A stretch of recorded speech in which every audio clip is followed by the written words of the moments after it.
কেমন আছো তোমরা সবাই? নতুন একটা ভিডিওতে জানাই অনেক অনেক স্বাগত। থাম্বনেল আর টাইটেল দেখে বুঝেই গেছো শীতের প্রথম বিয়েবাড়ি যাচ্ছি আজ। হ্যাঁ, তোমাদের তো আগেই শেয়ার করেছিলাম যে বিয়েবাড়ি আছে। আর চলো, মা বিয়ের দিন গেছিলো আর আমি ও আর পুচকু আজ রিসেপশনের দিন সকালে যাচ্ছি। রেডি হয়ে গেছি, শুধু লিপস্টিকটা পরা বাকি। মুড়ি টুড়ি খেয়ে নিয়ে একদম বেরিয়ে পড়েছি। প্রায় তখন ঘড়িতে বাজে 11টা। আসলে ছোট্ট পুচকুকে রেডি করে নিয়ে বেরোতে বেরোতে একটু টাইমটা লেট তো হয়েই যায়। আর তারপর আমরা ভেবেছিলাম বাসে যাব, আমি আর পুচকু, আরও বাইকে যেত, কিন্তু প্রচণ্ড রোদ থাকার জন্য 3জন বাইকেই গেছিলাম। আর তারপর পুচকুর তো নাকটা কেটে গেছে সেটা জানোই, আর সেজন্য টি ব্যাগ মলমটা শেষ হয়ে গেছিলো, সেটাই নিচ্ছিল পুচকুর পাপা। আর এদিকে দেখো আমরা অ্যাট লাস্ট প্রায় তখন ঘড়িতে বাজে 12:30 বিয়েবাড়িতে এসে পৌঁছলাম। দিদিরা তো সবাই চলে এসেছে। মুড়ি টুড়ি খাওয়ার তো টাইম আর ছিল না, খেয়েছিলাম চপ মিষ্টি এইসব আর কি। তারপর এদিকে বিয়েবাড়ির দিকেই একটু ঘুরঘুর করছিলাম। চারিদিকটা দেখো কত সুন্দর সাজানো রয়েছে না? আর পুচকুও সেসব দেখছিল, খুবই এনজয় করছিল, বেশ ভালো লাগছিল। আগের বছর মাঘ মাসে, না সরি, ফাল্গুনের 1 তারিখে লাস্ট বিয়েবাড়ি ছিল, ভিডিও তো অলরেডি আপলোডেড। আর তারপর এই প্রায় 1 বছর পর তারপর আমি পুচকুর জন্য বাড়ি থেকে খিচুড়ি রেডি করে এনেছিলাম, সেটাই পুচকুকে খাওয়াচ্ছিলাম। পুচকু তো খাওয়া দাওয়া নিয়ে খুব একটা প্রবলেম করে না, সেটা তো জানোই। পুচকু ভালোভাবেই খেয়ে নিয়েছিল।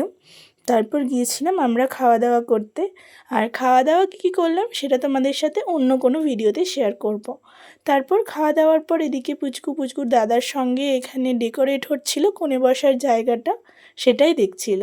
তাহলে চলো, এখন প্রচণ্ড টায়ার্ড, সন্ধেবেলা আবার তোমাদের সাথে দেখা হবে।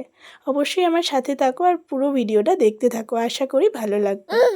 সকলকে জানাই শুভ সন্ধ্যা। আমি পুরোপুরি রেডি হয়ে গেছি, তার সাথে আমার হেয়ার স্টাইলটা কেমন লাগছে অবশ্যই জানিও। তোমরা যদি চাও আমি তোমাদের সাথে পরে কোনো ভিডিওতে হেয়ার স্টাইলটা শেয়ার করব। আর আমরা যেখানে ছিলাম সেখানে কাছেই ছিল এই দুর্গা মন্দির, সেটাই তোমাদের সাথে শেয়ার করলাম। আর তারপর সবাই মিলে বেরিয়ে পড়েছি। আমার যেখানে ছিলাম সেখান থেকে মানে ওদেরই কোনো রুমে থাকতে দিয়েছিল আর কি। তারপর আমরা বিয়েবাড়িতে ঢুকে পড়েছি, সবাই মিলে চলে এসেছি সাজুগুজু করে। আমাদের সকলকে কেমন লাগছে সেটা তোমাদের জানানোর অপেক্ষায় রইলাম।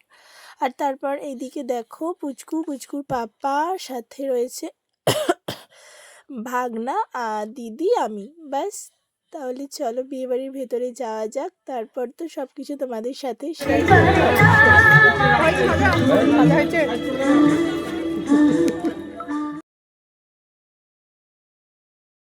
তারপরেই তো আমাদের চোখ গিয়েছিল স্টার্টারের দিকে। ফুচকা, পাপড়ি চাট, জিলাপি, চা, কফি আর কাবাব। আর সব থেকে বেস্ট ছিল মাই ফেভারিট মোমো। হ্যাঁ, তারপর প্রথমেই গেছিলাম মোমো টেস্ট করতে, মানে জাস্ট ফাটাফাটি ছিল সত্যিই। মোমোর টেস্টটা সত্যিই অন্যরকম ছিল আর খুব ভালোও ছিল। আর নেক্সট পাপড়ি চাট, একটু আধটু স্টার্টারগুলো ট্রাই করার পর এখানে পুচকুকে নিয়েছিলাম। আর তারপর খেতে গেছিলাম কাবাবটা নিয়ে আসার পর কাবাবটারও টেস্টটা মোটামুটি ঠিকঠাকই ছিল, বাট কাবাবের থেকে কাবাবের সসটা আমার বেশি ভালো লেগেছিল। আর তারপর এই যে বেশ কিছু ফটোশ্যুট করছিলাম সবাই মিলে, বেশ সুন্দর একটা দিন কাটাচ্ছিলাম, খুব ভালো লাগছিল, খুব এনজয় করছিলাম। সাথে তো আমার পুচকুও এনজয় করছিল। আর এদিকে দেখো বউ বসে গেছে, তার সাথে সাজানোটা দেখো আমার সত্যি খুব খুব ভালো লেগেছে। চারিদিকে একেবারে আলো ঝলমল করছে, কি দারুণ লাগছে চারিদিক। আর এই আলোগুলোই সব থেকে বেশি অ্যাট্রাকটিভ লেগেছে আমার ছোট্ট গোপালের। আর চারিদিকটা একেবারে সুন্দরভাবে সাজানো ছিল। আর এই যে এখানে যার বিয়ে সে হচ্ছে আবার ভাগনার বউ, আর ওখানে দিদিরা সবাই দাঁড়িয়েছিল এখানে। তারপর অ্যাট লাস্ট মানে ভাগনা এসেছিল।